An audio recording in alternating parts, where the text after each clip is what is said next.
Assalamualaikum warahmatullahi wabarakatuh. Salam dan bahagia Ibu Bapak Guru. Berjumpa kembali dengan saya, Dedi Salman, calon guru penggerak angkatan ke-8 dari SMA Negeri 1 Nunukan Selatan.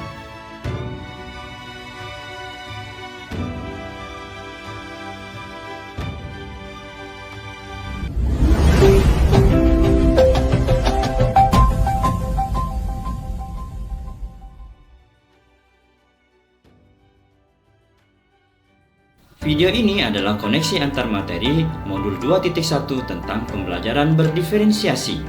Apa itu pembelajaran berdiferensiasi?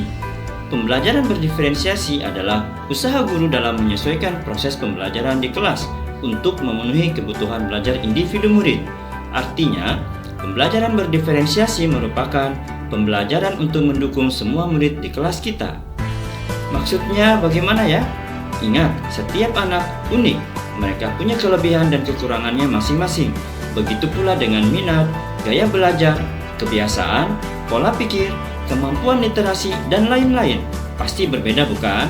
Nah, disinilah diperlukan usaha guru untuk dapat memenuhi kebutuhan belajar murid yang berbeda-beda agar mereka merasa nyaman saat belajar di kelas.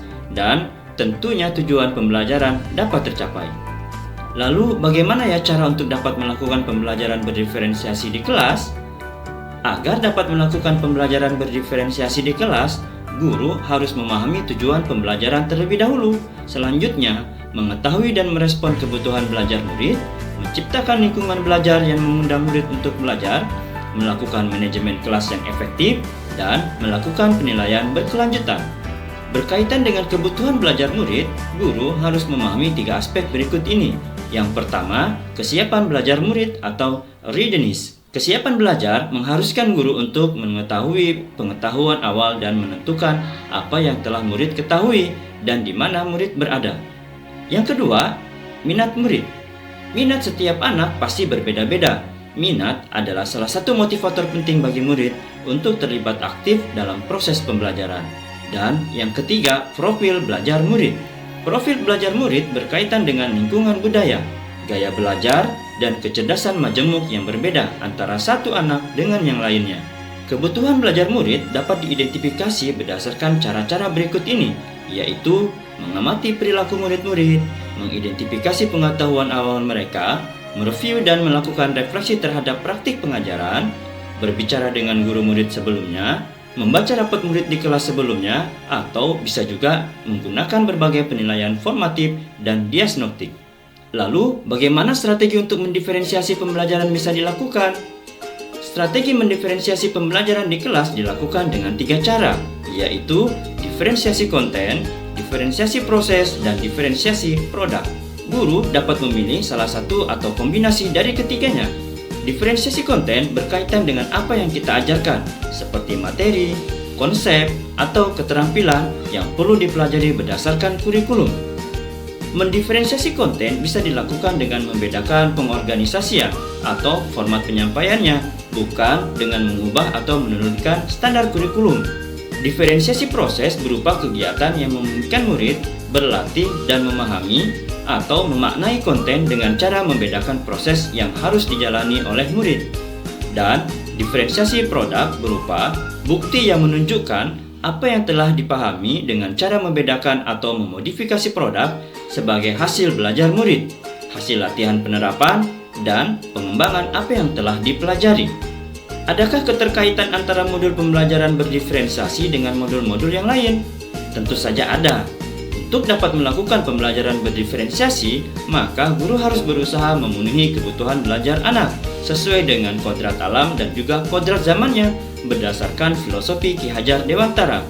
Di samping itu, filosofi pembelajaran Ki Hajar Dewantara menegaskan bahwa pendidikan harus berpihak pada murid dan hal ini selaras dengan pembelajaran berdiferensiasi di mana pembelajaran berorientasi pada kebutuhan murid. Dalam melakukan pembelajaran berdiferensiasi, seorang guru penggerak harus berpihak pada murid, reflektif, mandiri, kolaboratif, dan inovatif. Untuk dapat menciptakan pembelajaran berdiferensiasi agar dapat memenuhi kebutuhan murid, dengan demikian, seorang guru penggerak dapat mewujudkan kepemimpinan murid dengan menuntun murid merdeka belajar. Hal ini sesuai dengan nilai dan peran guru penggerak. Dalam memetakan kebutuhan belajar murid, dibutuhkan guru yang memiliki nilai reflektif terhadap proses pembelajaran yang sudah dilaluinya bersama murid.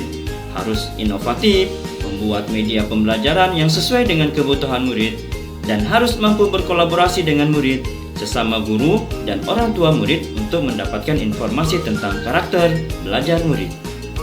Selanjutnya, pembelajaran berdiferensiasi pun dapat menjadi salah satu strategi untuk mewujudkan visi guru penggerak yang berpihak pada murid, dan guru penggerak memiliki visi untuk melakukan perubahan positif pada pembelajaran yang berpihak pada murid. Melalui strategi pendekatan inquiry apresiatif, guru akan menemukan kekuatan yang dimilikinya untuk mewujudkan visi tentang murid impiannya. Dalam pelaksanaan pembelajaran berdiferensiasi antara guru dan murid, harus ada kesepakatan kelas terlebih dahulu agar proses pembelajaran dapat berjalan dengan baik sesuai dengan nilai-nilai budaya positif. Dalam pembelajaran berdiferensiasi, guru memiliki peran yang sangat penting dalam membentuk atmosfer lingkungan yang positif. Lingkungan yang positif terwujud karena adanya budaya positif yang lahir dari disiplin internal dalam komunitas belajar. Demikian pemaparan koneksi antar materi modul 2.1. Semoga dapat menginspirasi untuk ibu bapak guru hebat, dan terima kasih. Salam dan bahagia. Wassalamualaikum warahmatullahi wabarakatuh.